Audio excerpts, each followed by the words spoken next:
First, set up your arch. For bodybuilding, create a slight curve in your upper back by tucking your shoulder blades in while puffing your chest up. Best ways to hit the chest is to stretch it super deep at the bottom. If we touch the dumbbell to our chest, you're going to limit your range of motion. When they press, they stop about here and then they go back up. No, we want to get the full stretch. We're trying to recruit all the muscle fibers, so we're trying to come all the way down, get a good stretch, and we squeeze. Big stretch. The stretch. In the stretch. Stretch. What's happening in that deep stretch? We don't actually know exactly why a stretch stimulates hypertrophy. Judging by the intro of this video, you would be pretty safe to assume that this is going to be all about the stretch and how this is everywhere right now. It's all over the internet, and the internet as a whole, or at least most of the internet, maybe a little bit of the internet, has taken deep ROM and lengthened training way past what most people used to call full range of motion. Now, I'm a little tired of people blindly following it. A lot of people chase it. A lot of beginners. A lot of people that have already been lifting for a long time, and they don't have a single clue about it. Maybe this is the first time they've heard about it. So they're like, let me just give this a go. I mean, my training right now already sucks. My joints are garbage. I don't know where to go from here besides just increasing the weight. Maybe I should just increase the full range of motion. So if this is one of you, or if you have this type of mentality, I want you to look at these two clips with me really quick and just play a little game in your head and follow along.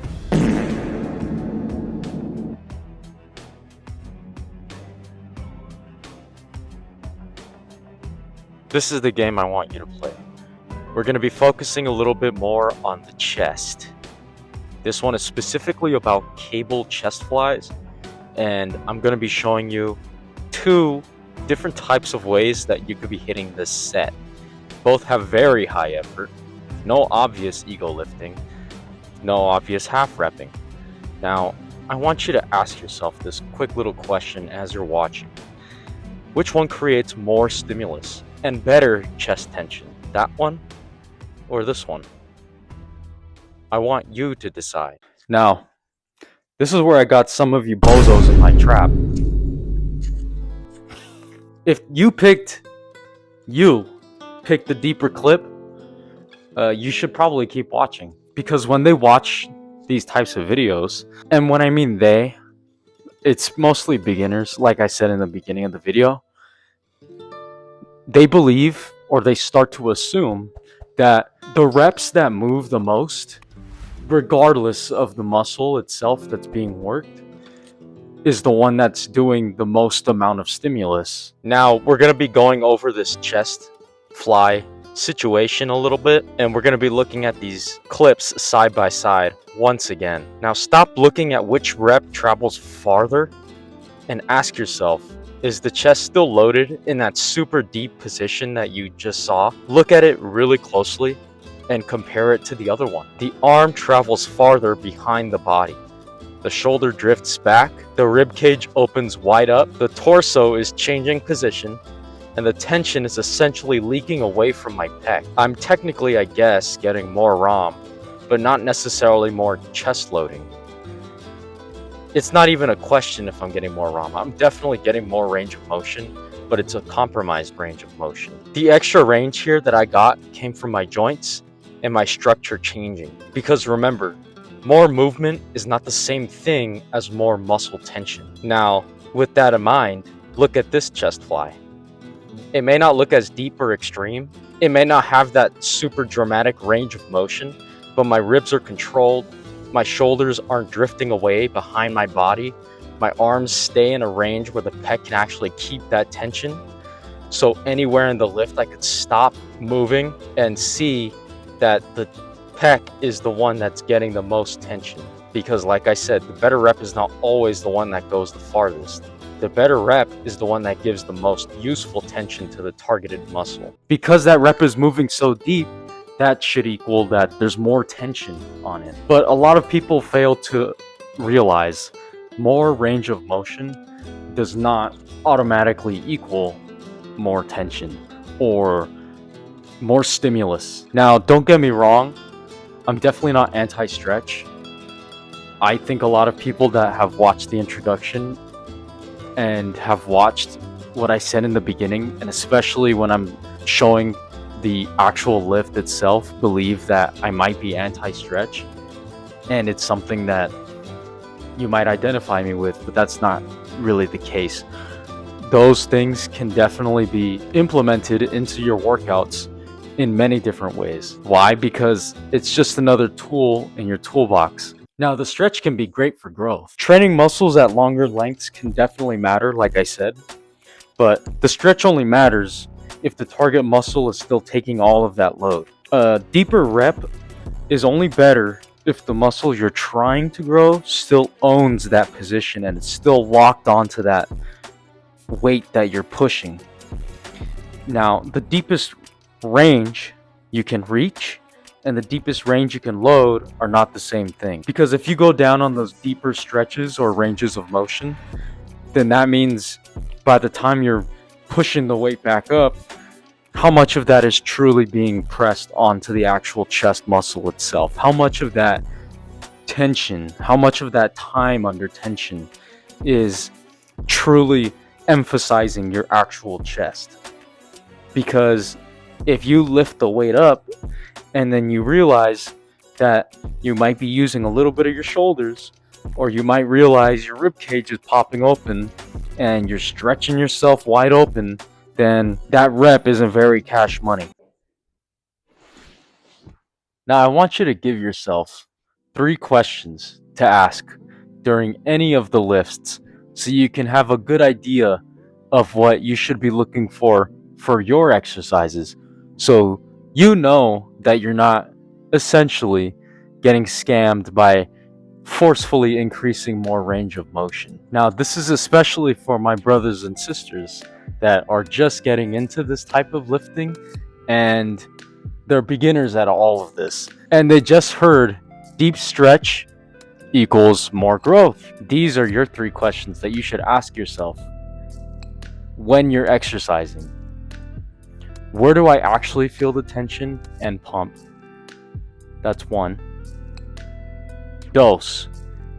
Did my body position have to change just to get deeper?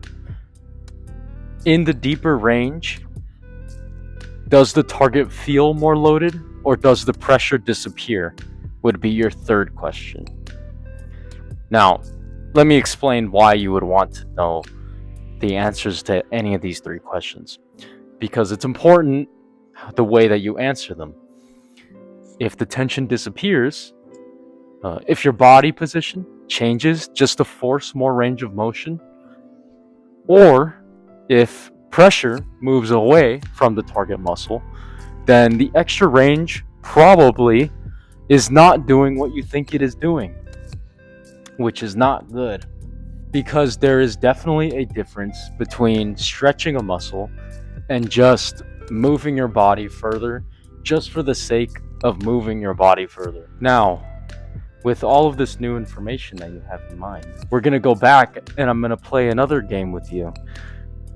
But this time, I want you to watch with what I've told you about and to look out for these new things in both of those lifts. My floating head is back for another game that we want to talk about. Now, this one is going to be talking about the back, as you could see from the cool little editing that I just did about showing off my lower middle lats. This one is going to be showing 2 different sides of an high to low row. Now, one has a super crazy stretch, obviously, and one is way more controlled. Both of them, again, have the same amount of force, same amount of effort that I'm putting into it. But now that I know that you know what I'm trying to say in this video, I want you to ask yourself, with the ideas that I told you, which one keeps tension where it is supposed to be this time. Now, let's look at the incorrect row, and I'll make this a little bit shorter because I know you already know or have a better idea about this whole situation, and I'll just make it a quick breakdown here. The arm reaches farther, right? The shoulder's dumping forward, the torso rotates, the rib cage is changing. This is kind of a horrible position that I'm showing you here, but I'm also trying to show you, because of the angle that I chose to record this row, that essentially you could see in the back where it's being targeted specifically versus in the bad one where it's kind of leaking everywhere. Because since my arms are reaching forward, my shoulders dumping, torso rotates, blah blah blah blah, my rib cage is changing. Now the lats stop controlling this position, and my lower middle back is not controlling this position. My whole structure is basically changing with the handles. I'm just focusing on how far those handles go forward and how far those handles go back. Now, I'm almost yanking or twisting, shrugging that type of weight just so I could get out of that position where it was super deep and then pulling it back. You can even see in the video here that it's not my lower middle lats that are really getting hit, or even my middle back. You could see that a lot of my back is kind of flexing, and even my rear delts are flexing in a way because all of it is working together to pull that weight. Now, if that's, your goal, then that's great. But in this exercise, I'm specifically trying to hit my lower middle back, if that makes sense. Now, obviously in the better row, my torso is staying stable. My shoulders are reaching, but without dumping. That's the special one here. My lats are controlling the stretch. My middle back is getting a crazy stretch when I reach all the way to the end. My whole lower middle back is still staying completely loaded because I'm not avoiding the stretch. I'm just keeping the stretch on the muscle that I want to be hitting.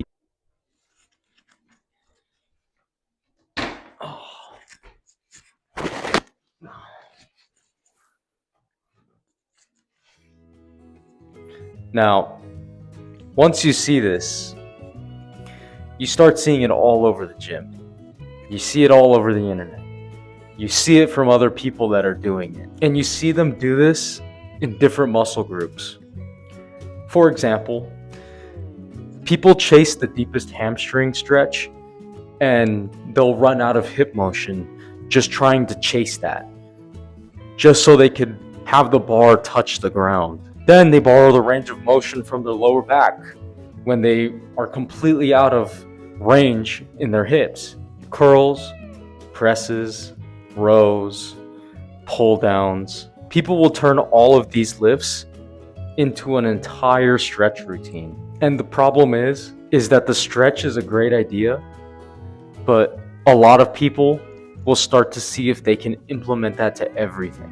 They might take one really good tip for a bicep curl where they'll go beyond a spider curl, and it's an amazing stimulus. I've tried it. I've shown other people it, and they say it feels amazing. But then they realize, maybe I could do this in other movements. And then they fall into that entire rabbit hole. And everything becomes a stretch. They become the physical embodiment of Jane Fonda.